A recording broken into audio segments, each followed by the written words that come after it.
सम्मानित अभिभावक बंधु, जैसा कि आप सब जान रहे हैं कि कल दिनांक 4 मई से आपका अपना विद्यालय ST children academy online class शुरू कर चुका है। अभी शुरुआत में तो एक सप्ताह हम बच्चों को विभिन्न विषयों का बेसिक नॉलेज अपनी टीम के माध्यम से उपलब्ध कराएंगे, जिसमें प्रमुख रूप से अमरीश मिश्रा, विद्यालय के प्रधानाचार्य अमरनाथ द्विवेदी जी, निष्ठा सिंह जी, बक्ता जी और शशि पांडे जी अपना सहयोग दे रहे हैं। और हर टीचर अपने अपने क्लास का डेमो, वीडियो, वॉइस और ग्राफिक्स के जरिए बच्चों को पाठ्य योजना प्रस्तुत करने का काम करते हैं। इसी क्रम में आज हम इसके पहले कि आपके बच्चों को कंप्यूटर की बेसिक जानकारी दें, हम ये बताना चाहेंगे कि निश्चित तौर पर ग्रामीण क्षेत्र में जहाँ बच्चों के पास संसाधन अवेलेबल नहीं होता और हम लोगों को उम्मीद नहीं थी कि बच्चों का, अभिभावकों का इतना रिस्पांस मिलेगा, कल का आपका रिस्पांस हमारे उत्साहवर्धन को बढ़ाता है। निश्चित तौर पर शहरी परिवेश से कम हमारे क्षेत्र के बच्चे ऑनलाइन शिक्षा का लाभ नहीं उठाएंगे। दूसरे समाज में ऑनलाइन शिक्षा को लेकर के बहुत सारी बातें होती हैं, बहुत सारे आक्षेप लगते हैं कि ये शुल्क के लिए किया जा रहा है। तो पहली चीज तो अपना विद्यालय ऑनलाइन शिक्षा को सार्वजनिक तौर पर निःशुल्क उपलब्ध करा रहा है, क्योंकि कहा गया है कि विद्यादान से बड़ा कोई दान नहीं होता। ऐसी स्थिति में जब बच्चों का IQ निरंतर नीचे चला जा रहा है, बच्चे का ग्रीष्मावकाश होता हो, बच्चा 40% पढ़ाए गए कोर्स को भूल जाता है, तो जब अब जुलाई के पूर्व विद्यालय खुलने की कोई संभावना में, तो 3 महीने में हमारे बच्चों का बौद्धिक विकास काफी कम हो जाएगा। हम लोग पैसों के लिए नहीं, बच्चों के भविष्य के लिए इस कार्य को करते हैं। हालांकि इसके डिटेल में भी नहीं जाना है। देश का सर्वोच्च न्यायालय इस बात को कह चुका है कि ऑनलाइन शिक्षा देना कोई बच्चों का खेल नहीं है। इसके लिए अध्यापक जिस तरीके से बीएड के प्रशिक्षण में किसी विषय को पढ़ाने के पूर्व उसकी पाठ्य योजना बनाता है, शिक्षक 15 मिनट के, आधे घंटे के डेमो के लिए 4-4, 5-5 घंटा उसके विषय वस्तुओं को एकत्रित करके उसे रोचक बनाने का काम करते हैं, तब जाकर के ऑनलाइन शिक्षा दी जा सकती है। जब कोई व्यक्ति जिस काम को करता है वही उसकी विसंगति को, वही उसकी कठिनाई को जान सकता है। हर जितने मुंह उतनी बातें।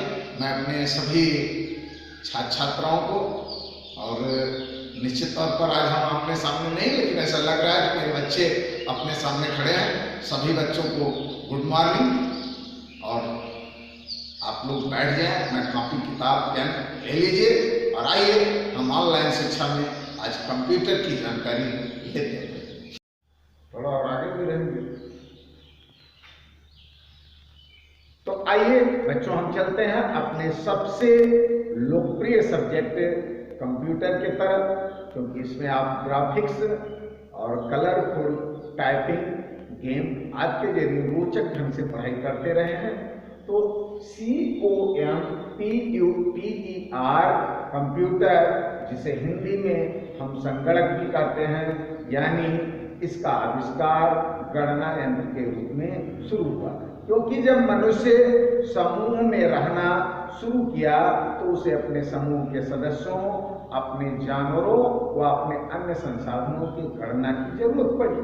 गणना का कार्य तो पहले लोगों ने अपने हाथों की अंगुलियों और कांच और मिट्टी की गोलियों और लकीरों से करना शुरू किया, किंतु कहते हैं कि आवश्यकता आविष्कार की जन्मी होती है जब गणना की संख्याएं लंबी होने लगी, तो मनुष्य को एक गणन यंत्र की आवश्यकता हुई।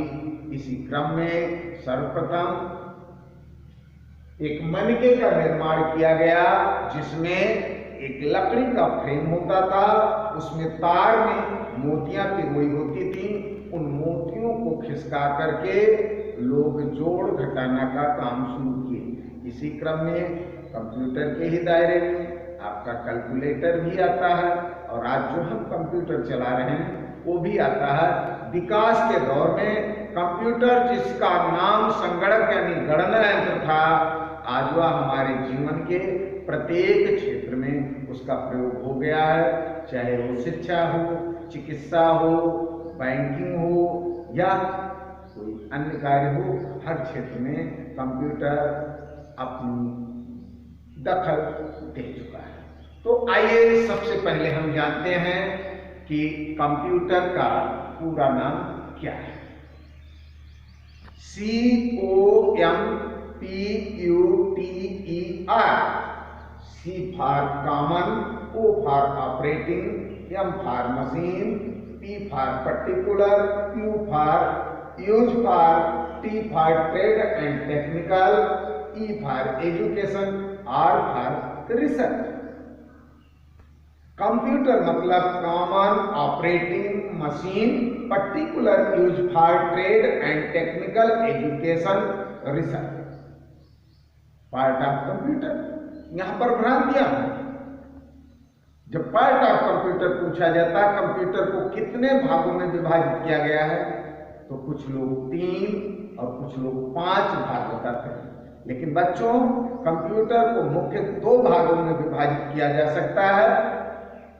नंबर 1 हार्डवेयर और नंबर 2 सॉफ्टवेयर। हार्डवेयर हम कंप्यूटर के उन समस्त उपकरणों को कहते हैं जिन्हें हम देख सकते हैं, छू सकते हैं व चला सकते हैं। हम कह सकते हैं कि all part of computer called hardware, जबकि सॉफ्टवेयर कंप्यूटर के प्रोग्रामों को कहते हैं, उसकी स्मृतियों को कहते हैं, जैसे power point, excel, word, art, C++, Tally आदि। यानी हम कह सकते हैं कि all program of computer called software.